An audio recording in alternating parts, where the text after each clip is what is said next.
به نام یاد خداوند بزرگ و مهربان شروع میکنیم موضوع درس امروز ما الجبریه، بخش افعالهای الجبری. 4 عملیات کار میکنیم: عملی، جمع، من، ضرب و تقسیم با تمام جزئیاتشون که هستن. 4 عملیات در افاده های الجبری.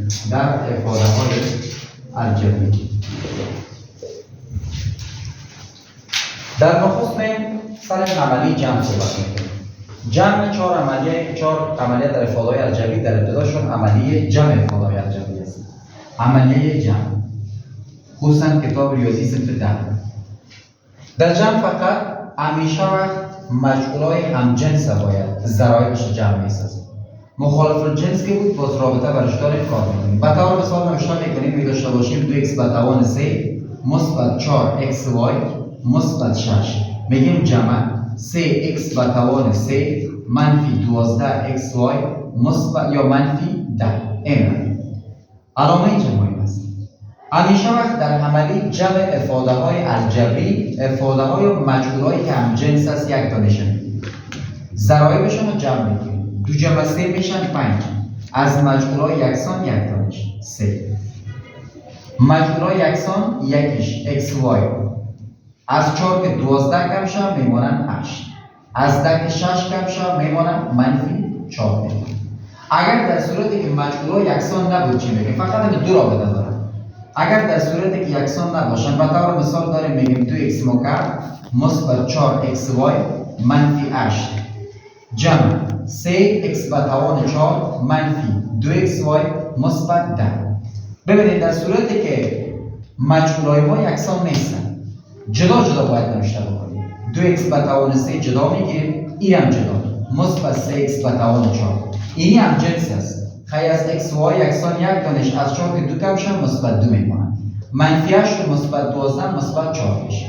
اینی هم بخش عملی جمع افعال های الجبری که ما در کل کار کردیم و کدام رابطه دیگه ندارن، فقط همجنس بود مخالف الجنس بود جدا نوشته میکنیم. تفریق هم مثل این هستن. به طور مثال کار میکنیم بخش عملی تفریق یا منفی افعال های الجبریه می داشته باشیم 6x y مربع منفی نوشته میکنیم 12xy مثبت عدد 4. میگه منفی 4xy مربع مثبت نوشته میکنیم 6xy مثبت 6. در صورتی که منفی بکنیم میره فقط یک کار باید در نخست بکنیم، تغییر علامه باید بدیم. جایی که مثبت است میگیم منفی مثبت منفی حالا از 6 که 4 کم شد میمونن 2. از مجهولای یکسان یک دانش xy مربع منفی 12 و منفی 6 منفی 18. از مجهولای یکسان میکش xy منفی 6 و مثبت 4 منفی 2 میشن.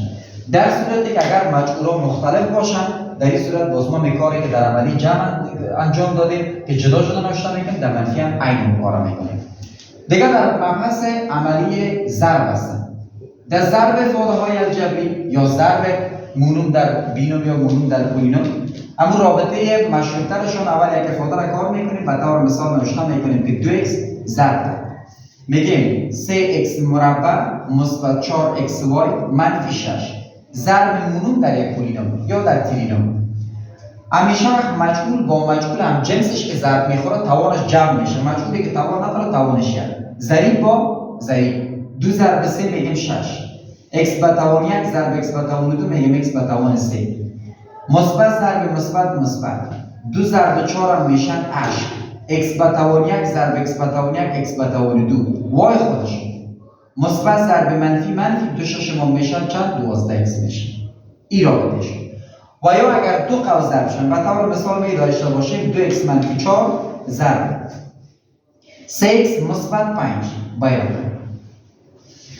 افاده اول ضرب مکمل قوس میکنیم که کتاب صنف 10 خصوصا این سوالات بیشتر است.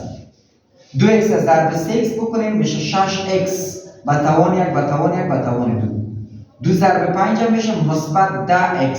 خلاص نوبت از است این دیگه ضرب میزنیم. منفی ضرب مثبت منفی 4 ضرب 3 کنیم میشه 12x منفی 12x. منفی ضرب مثبت میشه منفی 4 ضرب 5 کنیم میشه 20. پس بنا ساده میسازیم 6x مربع خودش که رنگ مارکر هم تکمیل شد 10x به 12x کم شه منفی چند میشه؟ میشه 2x. منفی 20 خودش هم رشته میده. پس بنابراین توان از این دو است، از این یک است، دیگه جمع شده نمیتونه. خب بعد از یک وقفه کوتاه ان شاء الله عملی تقسیم هم براتون باز خواهم.